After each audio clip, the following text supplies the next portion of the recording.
This program is brought to you by First National Bank of Botswana.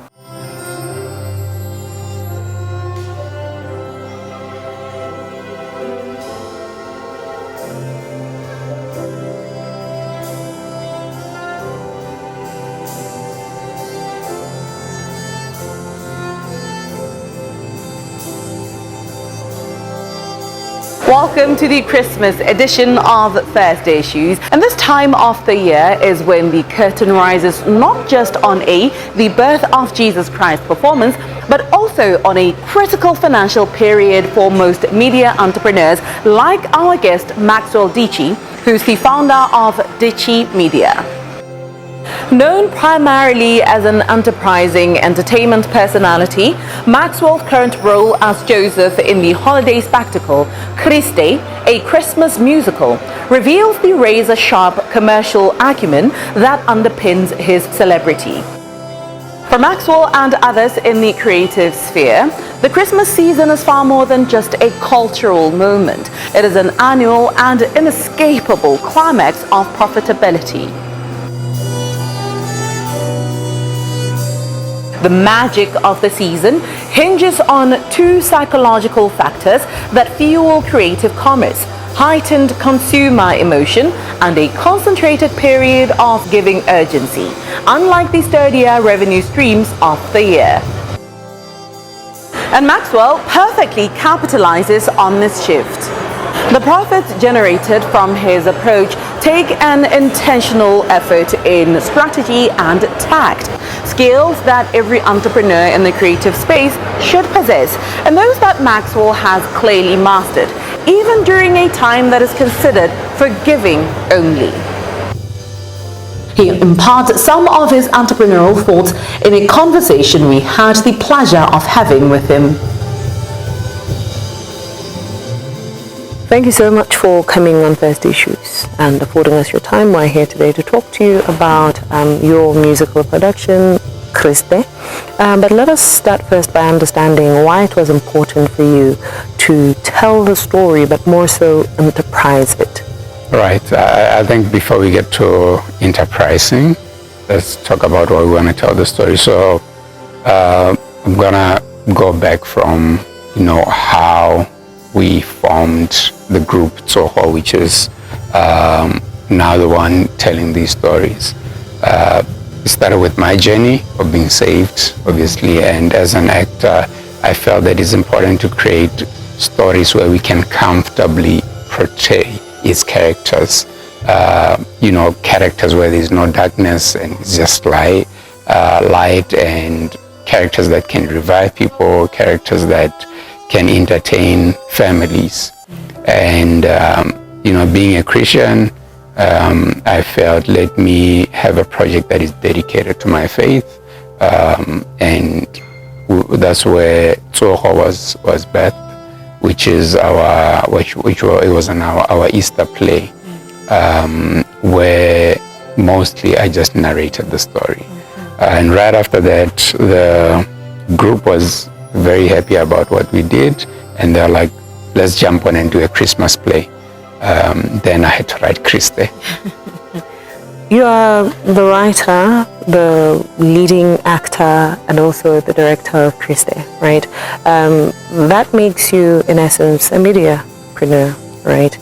So what would you say, ever since you started all of this, would be the highlight of that part of your career, but especially with the production of this musical? Yeah, I think what gives me joy is just seeing that we've created an event where a whole family can come and watch, from kids to, your grandfather. And obviously it kind of turns into a niche of an audience. Exactly. But I know I'm going to keep saying that the driving force wasn't making it for commercial value, but as you know, production has its costs.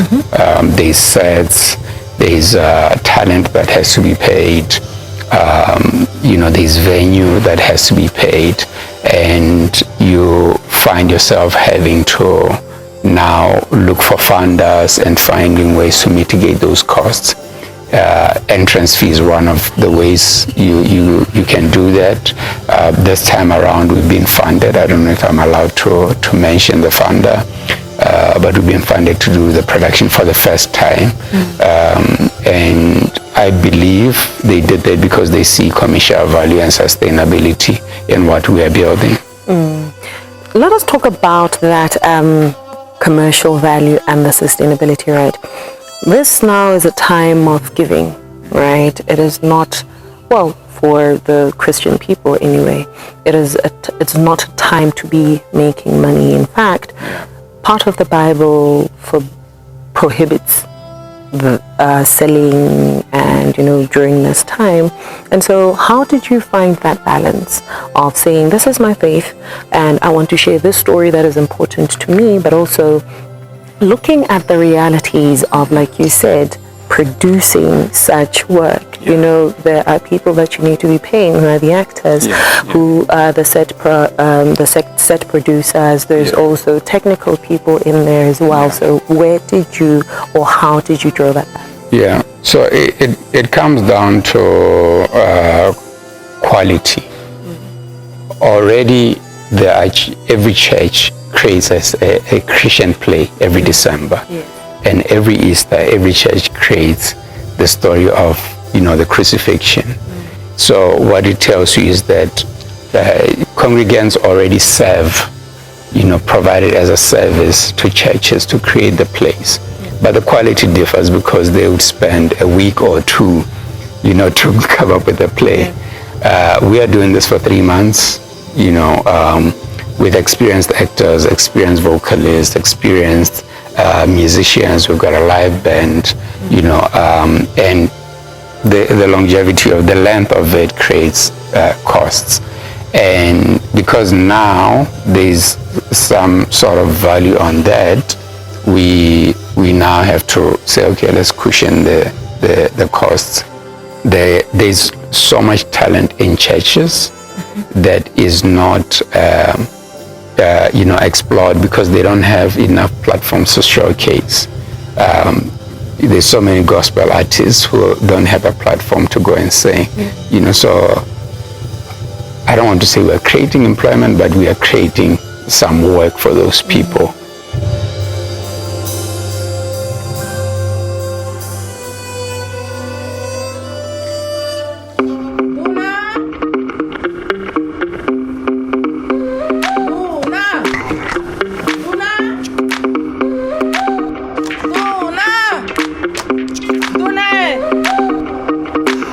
bitsa motho gore motho a leke mangwala go duela metsi. Mama ka re male jana ha o tlhoka le go tsamela kgakala gore go duela metsi. FNB re diretse tiro motho senthe ma kwa go marekisetsong a ile gore ana le tshwala FNB cash plus. So se tlhokanyela ke o mangwa gago mo tirisong le reference number e bon dinomoro tse diriswang go ruragatsa dituelo tsa gago. FNB what? FNB cash plus. Madonna makante ke monto sampolele ka mananeo a FNB ya cash plus. La ha re le nna ke gone go utwang ka dona ebile ke ne ke sa dumele.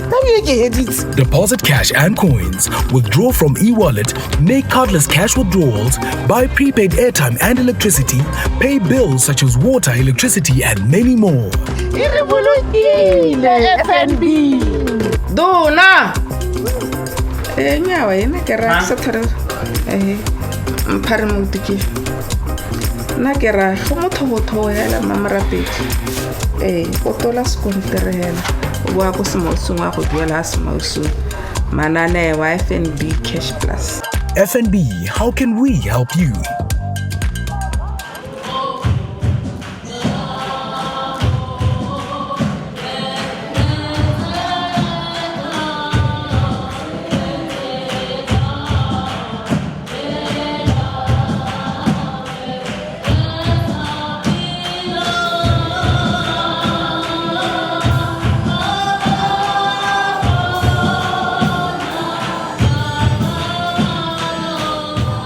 Welcome back to First Issues as we continue our conversation with media entrepreneur Maxwell Dichi as we discuss how he enterprises the Christmas season.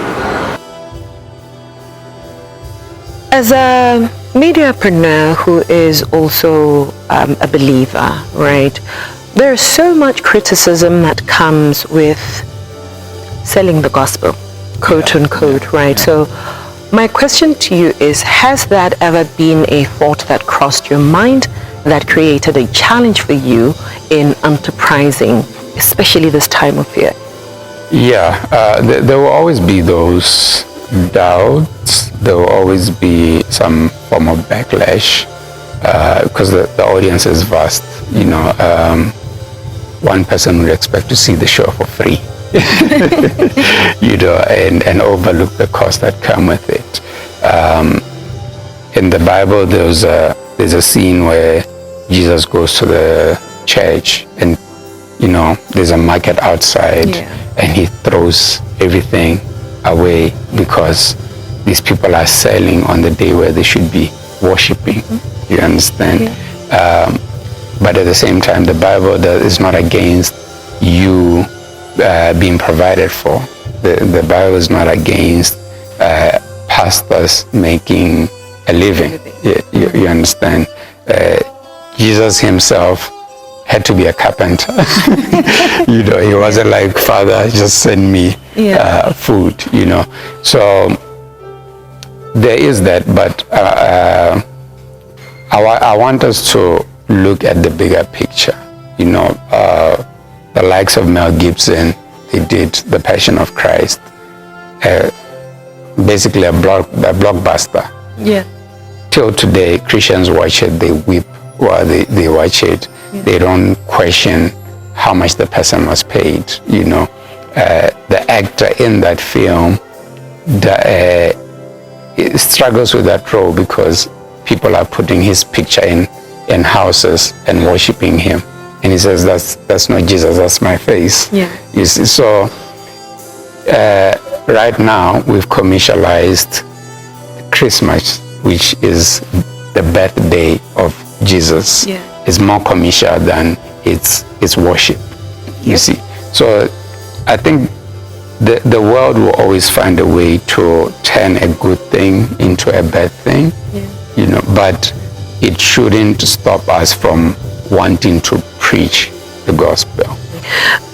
What then would you say has been a great key takeaway for you from the time you started this production, maybe even going into the future of other productions?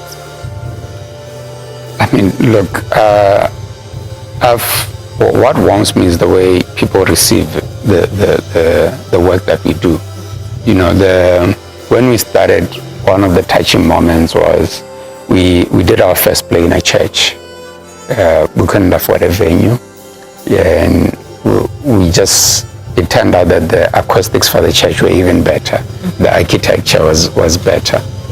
And we had instances where people would just come at the door and pay a fee and not even go in because they just felt that they needed to support the cause. You know, people know the story of Jesus. They've heard it so many times since they were kids. You know, but to see that they would still, you know, contribute to seeing it, pay a ticket to see the story, it says something. It's very encouraging.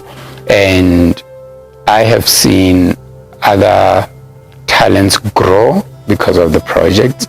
I've seen people who are not actors become actors on this show. You know, I've seen people learning to sing, you know, people like me learning to sing because of Kriste, because of Zoho. So that is the capacity building where we talk about, that is developing that we talk about. What or where are your sights set for Dichi Media?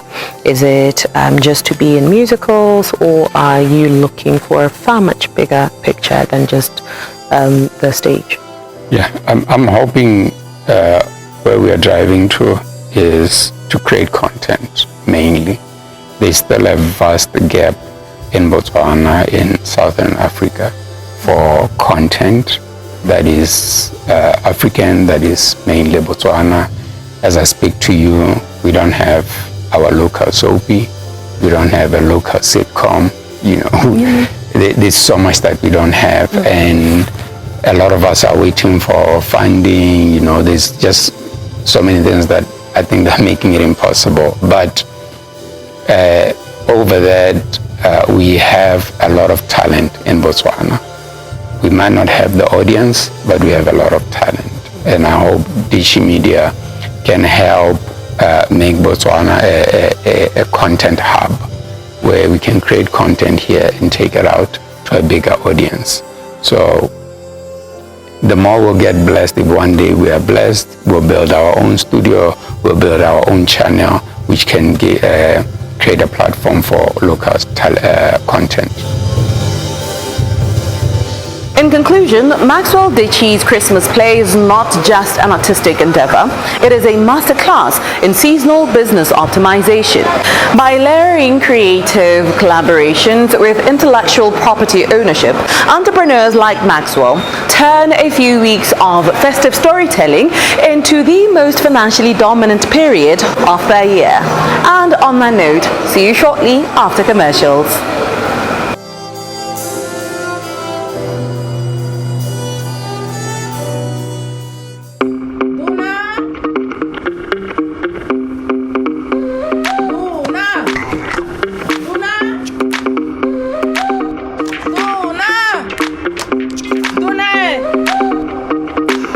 bitsa motho gore motho a leke mangwala go duela metsi. Mama, ka rama le jana ha o tlhoka le go tsamela kgakala gore go duela metsi. FNB re diretse tiro motho. Senthe. Ma, kwa go marekisetsong a ile gore ana le tshwao la FNB Cash Plus. Se se tlhokanyela ke o mang wa gago mo tirisong le reference number e bong dinomoro tse diriswang go ruragatsa dituelo tsa gago. FNB what? FNB Cash Plus. Madonna makante ke montso sampolele ka mananeo a FNB ya Cash Plus. Hela, ha re le nna ke gone go utlwang ka dona. Ebile ke ne ke sa dumele.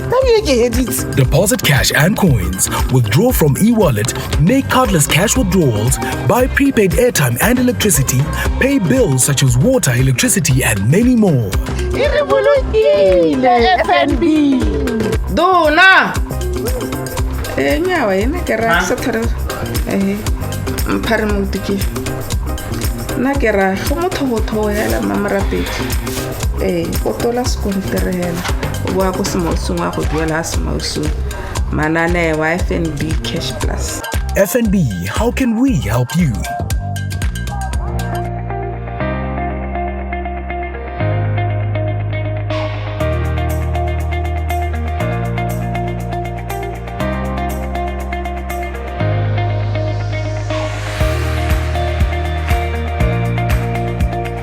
Welcome back to First Issues. We're still marching forward with our intention to get entrepreneur solutions for that plight. This could be anything from a lack of funding to a lack of financial literacy. Tonight, however, we look at one challenge that may not be talked about enough: a lack of sleep. Entrepreneurship requires plenty of ambition, opportunity, and relentless drive, often leading to long working hours, ultimately resulting in very little sleep, if any at all. What entrepreneurs don't realize is that a lack of sleep can lead to a vast amount of issues that include having trouble making decisions, solving problems, remembering things, managing emotions and behavior, and coping with change. As an entrepreneur, you may take longer to finish tasks, have a slower reaction time, and make more mistakes. You have to realize these are issues that someone with a specific vision of where they wish to end up does not need. So then, where to from here? We have a conversation on sleep with pharmacologist and consultant cardiologist, Dr. Bhagat. What is the difference between quality sleep and just having 8 hours of sleep that helps your body restore itself to good health? I think the easiest example to give you is when people sleep for 6 to 7 hours after a drunken ball. You know, they've gone to the bar, they've taken a lot of alcohol, and they fall asleep. Yeah. But they wake up and they don't feel refreshed. Yeah. Okay? So being brain dead because you've anesthetized the brain with alcohol doesn't give you that refreshing sleep. So just because you've closed your eyes doesn't mean you've got a refreshing sleep. And many out there who are listening will say, yes, I can sleep for 5 or 6 hours but never feel refreshed when I wake up. That's because sleep is broken down into different phases, and the different phases of sleep do different things to the body. For example, there's a phase of sleep called deep sleep, where the body actually literally rebuilds itself physically. And then there's what we call rapid eye movement sleep, called the REM sleep, where you actually dream. And during that time, we now understand the memories of the day before are being consolidated. Think of it like a library. It's a librarian putting books back on the shelf in the right place, in the right alphabetical order. So these are important things in terms of the phases of sleep.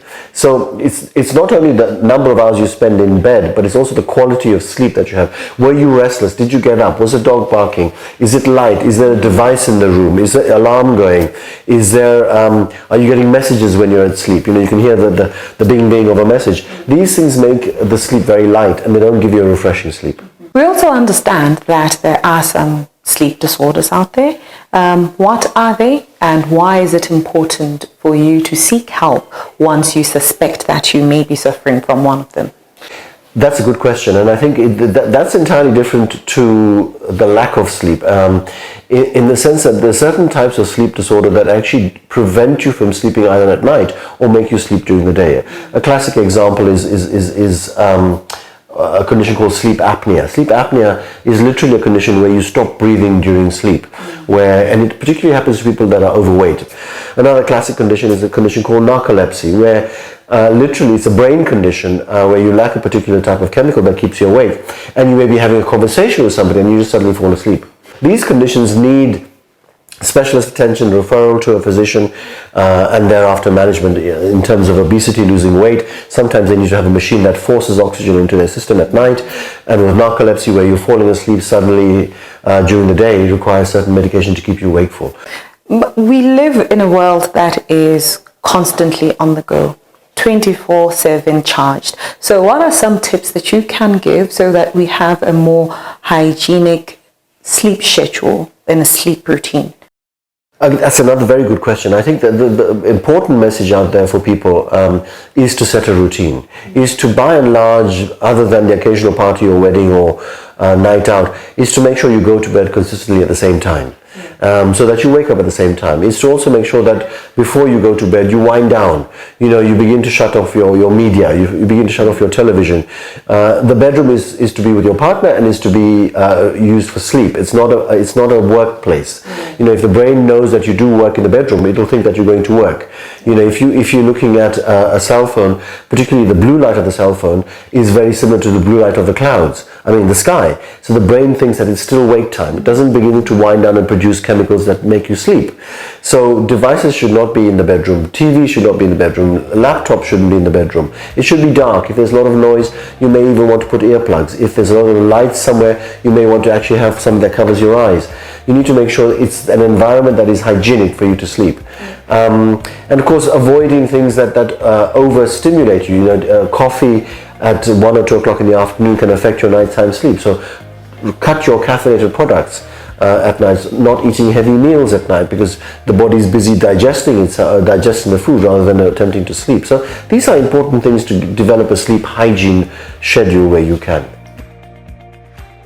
That's all we had for you on tonight's installment of First Issues. Until next time, we wish you and your family a very Merry Christmas. Good night.